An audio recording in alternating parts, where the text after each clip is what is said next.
हाँ जी, स्वागत है वापस से आपका चाय और कोड में। तो अब जब सब लोगों को ये समझ में आ चुका है कि एचटीएमएल का पहला पेज कैसे आए, वीएस कोड कैसे इंस्टॉल हो और कैसे हमें फर्स्ट अपना कोड लिखना है, आइए थोड़ी सी बातें कर लेते हैं एचटीएमएल के बारे में भी। मुझे अच्छे से पता है कि आप सभी लोग ये जानते हैं कि H1 टैग के अंदर हेडिंग बड़ी होती है। जब आप H2 टैग लिखते हैं तो ये हेडिंग हमेशा थोड़ी सी छोटी आती है, स्मॉलर।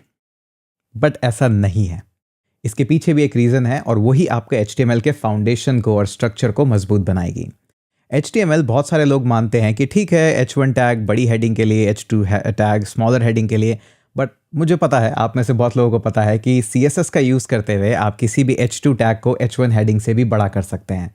तो फिर मतलब ही क्या है HTML में? सब कुछ ही पैराग्राफ में लिख दीजिए, सबको क्लासेस और आईडीज दे दीजिए। HTML पे इतना ध्यान देने की ज़रूरत ही क्यों है? ध्यान देने की ज़रूरत है। HTML कहने को तो एक मार्कअप लैंग्वेज है, आप फुल फॉर्म भी देखेंगे जो कि आप पढ़ सकते हैं गूगल पे, एक मार्कअप लैंग्वेज है। बट मैं नहीं चाहता कि आप इसको याद रखें एज ए मार्कअप लैंग्वेज। मैं चाहता हूं आप इसको याद रखें as a syntactical language, simple and declarative language. ये लैंग्वेज क्या करती है? आपके पेज के स्ट्रक्चर को बनाती है। तो ये स्ट्रक्चरल लैंग्वेज है, और सिर्फ ऐसा ही नहीं है कि एक ही स्ट्रक्चर लैंग्वेज है, बहुत सारी और भी स्ट्रक्चर लैंग्वेज होती है। इनफैक्ट बहुत सारे लोग इसको डिवाइड भी करते हैं, प्रेजेंटेशनल स्ट्रक्चर लैंग्वेज और डिस्क्रिप्टिव स्ट्रक्चरल लैंग्वेज, और भी बहुत सारे नाम हैं, आपको जाने की ज़रूरत नहीं है। और सिर्फ HTML ही एक स्ट्रक्चरल लैंग्वेज नहीं है, आपके पास मार्कडाउन भी है, लेटेक्स भी है, बहुत सारी और लैंग्वेजेस हैं। बट इसका सपोर्ट ब्राउज़र में सबसे ज़्यादा है, इसीलिए HTML इतनी पॉपुलर है। और इसके जितने भी टैग्स हैं वो सब अपने आप में एक इम्पॉर्टेंस रखते हैं। H1 का मतलब ये नहीं है कि वहाँ पे हेडिंग बड़ी होगी, और H2 का मतलब ये नहीं कि वहाँ पे हेडिंग छोटी होगी। H1 का मतलब है पेज के अंदर ये जितनी हेडिंग्स हैं ये पेज का कोर पार्ट है, ये सबसे इंपॉर्टेंट चीज़ें हैं। इसी तरह से जब आप हेडिंग 2 लिखते हैं तो ये एक सब हेडिंग है, ये सेकेंड इंपॉर्टेंस है। और गूगल, याहू, येंडेक्स, जितने भी सर्च इंजन हैं, इन सब बातों को अच्छे से समझते हैं। बहुत सारे लोग क्या करते हैं, आपने देखा होगा, सिंपली लिखते हैं फुटर, और फुटर के अंदर लिख देते हैं पैराग्राफ, और यहाँ पे लिखते हैं अपना एड्रेस। लिख सकते हैं, कोई प्रॉब्लम नहीं है। CSS से आप उसको फुटर में भी ले जा सकते हैं। लेकिन बहुत सारे लोगों को कुछ खर्चा ही नहीं करना पड़ता है गूगल पे अपना रैंकिंग और अपना एड्रेस देने के लिए। वो सिंपली फुटर लिखते हैं, उसके बाद एड्रेस टैग के अंदर अपने सारे पैराग्राफ्स को इंक्लूड करते हैं। गूगल को ऑटोमेटिकली पता है, क्योंकि आपको स्ट्रक्चर अच्छे से पता था HTML लैंग्वेज का। उसको गूगल को पता है, उसने स्ट्रक्चर में से, एड्रेस में से आपका एड्रेस लिया और लिस्ट कर दिया। तो HTML की आपको जितनी अच्छी नॉलेज होगी, इसलिए नहीं कि ये हेडिंग्स को बड़ा और छोटा करती है, इसलिए क्योंकि हर एक टैग का एक इंपॉर्टेंस है, और वो इंपॉर्टेंस ही आपके पेज के स्ट्रक्चर को बनाता है। आई थिंक अब ज़्यादा इंटरेस्टिंग लग रहा है HTML। ओके, तो स्टार्ट करते हैं। सबसे पहले जानने के लिए कि क्या चीज़ इंपॉर्टेंट है और क्या चीज़ हमें पता होनी चाहिए।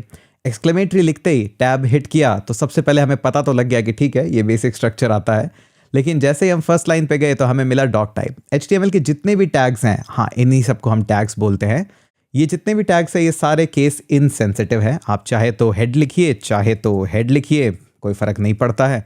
लेकिन यूजुअली मोस्ट केसेस में आप इनको लोअर केस ही रखते हैं। जो सबसे पहला टैग है वो है डॉक टाइप। जैसा कि मैंने आपको बताया, इंटरनेट के स्टार्टिंग दौर में ये सब कुछ HTML नहीं था, XML भी था, उसके अलावा XHTML भी था, लेटेक्स भी था। तो आपका डॉक्यूमेंट किसी भी टाइप का हो सकता है। ये चीज़ें सिर्फ ब्राउज़र को बताती है कि ये जो डॉक्यूमेंट हम सर्व कर रहे हैं ये HTML टाइप का है। इसके बाद हमने कहा HTML, और ऑब्वियसली बात है, वह देश विदेश में पूरी HTML अब पॉपुलर हो गई है, तो लैंग्वेज भी डिफाइन करनी पड़ती है कि इंग्लिश में है, हिंदी में है, जापानीज़ में है, या किसी और लैंग्वेज में है। उसके बाद सबसे जो इम्पोर्टेंट पार्ट है, ये सब हम यहाँ पे हटा देते हैं। एक HTML का जो स्ट्रक्चर है वो कुछ इस तरह से होता है, और इसको और जानने के लिए HTML हमेशा इस तरह से होता है। फर्दर HTML के 2 चाइल्ड हैं। ये टर्मिनोलॉजी हमें पता होनी यहाँ पे ज़रूरी है, क्योंकि इसके बाद हम DOM भी सीखेंगे, और DOM के लिए सब इंपॉर्टेंट है। नोटिस करिए हायरार्की, यहाँ पे HTML है, उसके अंदर हमारे 2 चाइल्ड्स हैं, हेड और बॉडी। और बॉडी के अंदर फर्दर आप और चाइल्ड्स ऐड कर सकते हैं, हेड के अंदर ऑल चाइल्ड ऐड कर सकते हैं। जैसे कि मैंने टाइटल ऐड करा, इसका मैं नाम दे देता हूँ सिंपली टाइटल। बॉडी के अंदर मैंने सिंपली एक H1 ऐड करा और लिख दिया टेस्ट। तो हमारा रिलेशन जो है HTML का वो टाइटल से है ग्रैंड चाइल्ड। अब ऐसा नहीं है कि आपको ग्रैंड चाइल्ड के कुछ दौर पे अंदर जाना हो। Usually parent, child and grand child, यहीं तक रिलेशन हम रखते हैं। और भी हो सकते हैं, ऐसा नहीं है। H1 के अंदर एक और A टैग आके यहाँ पे भी और वैल्यूज आ सकती है, बट ऐसा करेंगे नहीं।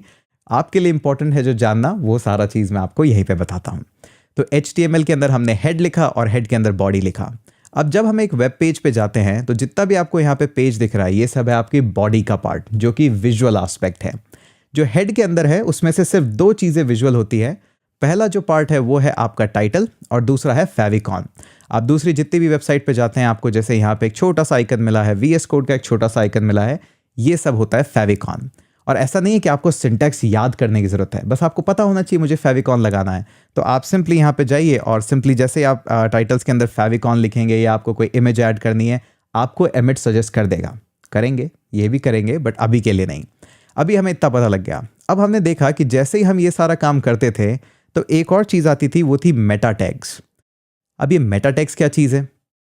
कुछ इन्फॉर्मेशन आपके डॉक्यूमेंट के बारे में जो आप पेज पे लिखना नहीं चाहते, बट पेज को या सर्वर को या जो भी इस पेज को विजिट करने आए, कोई ऑटोमेटिक बॉट क्रॉल, उसे ये सब पता होना चाहिए। जैसे कि इस पेज के अंदर हम जो कैरेक्टर सेट यूज़ कर रहे हैं वो UTF-16 है। बहुत सारे कैरेक्टर सेट्स होते हैं। जैसे कि आप अगर पेज पे स्माइली सपोर्ट करना चाहते हैं तो UTF-16 में सपोर्ट करूंगा यहाँ पे। और भी हम पढ़ेंगे आस्काई कैरेक्टर्स और चीज़ों के बारे में। अब आपने लिखा नेम, व्यू पोर्ट और विड डिवाइस। दैट मीन्स जब ये पेज बाय डिफ़ॉल्ट रेंडर हो तो क्या इसका जूम लेवल हो, टैबलेट पे कैसा दिखे, वेबसाइट पे कैसा दिखे, वो सब उसके बारे में है। तो ये सब हमें पता कहाँ से लगे? सबसे बेस्ट जो रिसोर्स मुझे लगा कि आपको जो मेटा टैग्स के बारे में देखना है, मेटा टैग्स इन HTML, और जो बेस्ट पार्ट है वो है गूगल पे। यप, क्योंकि गूगल जो रेकमेंड करता है developer.google पे वो सारे वो टैग्स हैं जो आपकी वेबसाइट के SEO में सबसे ज़्यादा आपकी हेल्प करेगी। होपफुली जल्दी खुल जाएगा पेज, होपफुली। ओके, ये तो 2009 का ब्लॉग है, ये तो नहीं। Google understands the documents. Okay, और देखते हैं कोई और पेज, होपफुली लोड होगा। Magic video editing. Alright, internet slow है थोड़ा सा, बेयर विद मी। ओके, तो यहाँ पे हम देखते हैं जितने भी कैरेक्टर सेट्स हैं, वापस से name, description, content author, page Google verification, content, तो बहुत सारे टैग्स हैं। आपको जिस भी टैग के बारे में जानना है, गूगल के मेटा टैग्स का इन्फॉर्मेशन आई थिंक सबसे रिलायबल और सबसे वैल्यूबल है, क्योंकि वेबसाइट को आखिरकार रैंक तो गूगल पे करवानी है। तो जितने भी यहाँ पे हैं वो डायरेक्ट रिसोर्स है गूगल से, डायरेक्टली आप यहाँ से ले सकते हैं जो भी ज़रूरी है। जैसे गूगल कहता है रोबोट्स, डिस्क्रिप्शन, ये सारे टैग्स आपको लगाने चाहिए। तो अब आपको पता है, आप लगा सकते हैं। बाय द वे, एमिट आपकी यहाँ पे भी हेल्प करता है। आप मेटा लिख के कोलन लिखिए और जितने भी टाइप्स के टैग्स हैं वो आपको सीधा ही मिल जाएंगे। जैसे आपको डिस्क्रिप्शन वाला टैग चाहिए या आपको एज वाला टैग चाहिए, जो भी आपको चाहिए, मुझे डिस्क्रिप्शन चाहिए, तो आप सिंपली यहाँ पे नेम, डिस्क्रिप्शन और जो भी कंटेंट का डिस्क्रिप्शन है वो आप डायरेक्टली लिख सकते हैं। यही जो पेज है वहाँ पे हम कुछ CSS भी लोड करवाते हैं कई बार, वो हम CSS के पार्ट में देखेंगे। अभी सिर्फ इतना ही। ओके, तो आपको पता लग गया कि डॉक टाइप HTML है, हमारा HTML है, उसके अंदर हेड है, बॉडी है। अब एक और इंपॉर्टेंट चीज़ आपको पता होनी चाहिए। नोटिस कीजिए, हेड ओपन हो रहा है और क्लोज भी हो रहा है, बॉडी भी ओपन हो रही है और क्लोज भी हो रही है, ये सिंटैक्स है। लेकिन डॉक टाइप है जो कि सिर्फ ओपन हो रहा है, क्लोज नहीं हो रहा है। नाउ ये रिकमेंडेशन है कि कोई भी टैग को अगर आप ओपन करते हैं तो उसको क्लोज भी करिए। जैसे H1 टैग है तो उसको क्लोज भी करिए। ब्राउज़र आपको कोई प्रॉब्लम नहीं देगा।